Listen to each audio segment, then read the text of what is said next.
Hi, hello, வணக்கம் நண்பா. ஒரு நல்ல விஷயம்.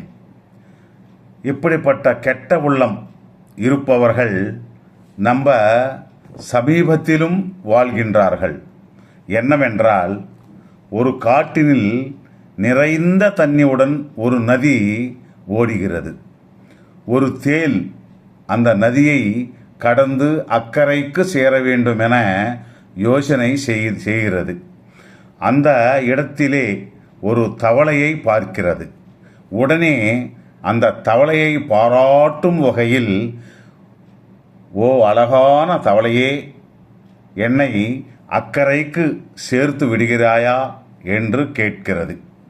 அப்பந்த தவளை, நீ ஒரு தேள், உன்னை எப்படி நம்புவதென்று கேட்கிறது. அப்பந்த தேள், ஐயோ, நீ தவறாக நினைக்கிறாய். யாராவது உதவி செய்தவர்களை கொட்டுவார்களா?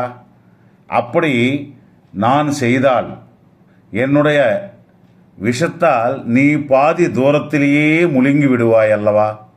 உன்மேலே இருக்கும் நானும் தான் நதியில் விழுந்து விடுகிறேன் அல்லவா? என்னை நம்பு, ஒருபோதும் நான் அப்படி செய்ய மாட்டேன் என்று கூறுகிறது. தவளையும் உண்மைதானே என்று நம்பி ஒப்புக்கொள்கிறது.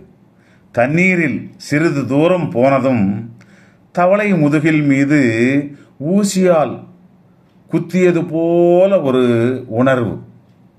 அப்பு தவளை கோபமாக, என்னை ஏன் கொட்டுகின்றாய் என்று கேட்கிறது. நான் என்ன செய்வது நண்பா? கொட்டுகிறது தானே என்னுடைய சுபாவம் என்று மெதுவாக சொல்கிறது.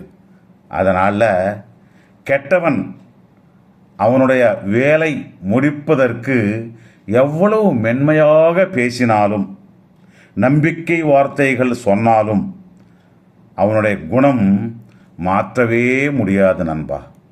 சமயம் வரும்போது அவனுடைய அவலட்சணங்கள் காட்டிவிடுவான்.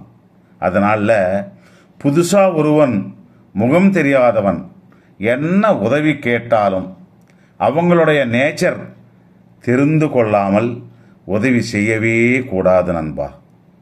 மிருகங்கள் மட்டுமல்ல, நம்ம மனிதர்களிலும் அப்படிப்பட்ட அயோக்கியர்கள் இருக்கின்றார்கள். ஜாக்கிரதை நண்பா. மீண்டும் நாளை ஒரு நல்ல வீடியோவுடன் சந்திப்போம். நன்றி, வணக்கம். ஜெய் ஹிந்த்.